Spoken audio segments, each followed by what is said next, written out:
আসসালামু আলাইকুম বন্ধুরা, আমি নাইমা ইসলাম রিপা, নাইমা উইথ আদিয়া চ্যানেল থেকে।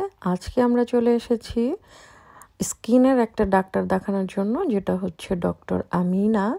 বাহরাইনে তোমার অনেক ফেমাস পপুলার একটা স্কিনের ডক্টর।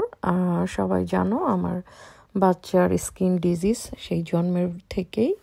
সো এই জন্য আমরা অনেক ছোটবেলা থেকে বাংলাদেশের সব ডাক্তার দেখিয়েছি, আমেরিকান, ইন্ডিয়ান, পাকিস্তানি, থাইল্যান্ড, মিশর, মানে যত সম্ভব অ্যারাবিক সব ডাক্তার দেখিয়ে ফেলেছি।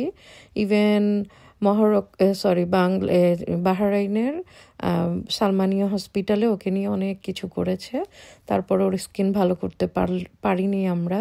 তো এখন এসেছি আমরা ডক্টর আমিনার একটা চেম্বারে, এটা রিফাতেও আছে, আর আমরা গিয়েছিলাম অনেক দূরে আরেকটা সিটিতে, ওইখানেও আছে। তো ওনার ভিজিট হচ্ছে 25 বিডি, আর আদিয়াকে বিভিন্ন ক্রিম দিচ্ছে। প্রথমে 20-এর অনেক ক্রিম লাগিয়ে ফেলেছি, কোনো কাজ হয় না।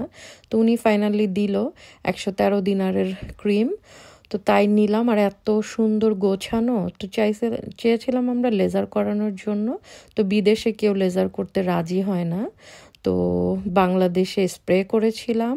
সো এখন আবার এই ডাক্তারের কাছে এসেছি, তো উনি এই কোম্পানির কতগুলো ক্রিম দিল, 113 দিনার নিয়েছে, বলেছে এগুলো লাগিয়ে স্মুথ হলে ট্রাই করবে লেজার করা।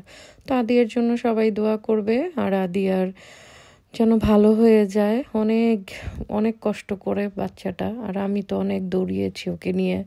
আদিয়ার বাবা অনেক টাকা খরচ করেছে, কিন্তু কোনোভাবেই কিছুই করা পসিবল হচ্ছে না। তো এর কাছে গিয়ে দেখলাম, তো এর আগে ডক্টর রাবিকে দেখিয়েছিলাম, বাহরাইনের অনেক বড় স্কিন ডাক্তার। তো উনি বলেছিলেন লেজার ছাড়া কোনো ট্রিটমেন্ট নাই। তারপরেও মন মানে না, বিভিন্ন ডাক্তারের কাছে দৌড়াদৌড়ি করি। এই তো বাংলাদেশে ডক্টর সবচেয়ে বড় যে ডাক্তারটা, ওনার ট্রিটমেন্টে ছিল অনেক দিন, কোনো কিছুই হয়নি। তো সবার কাছে দোয়া চাই আমার বাচ্চার জন্য, ওর স্কিনটা যেন ভালো হয়ে যায়। খোদা হাফেজ।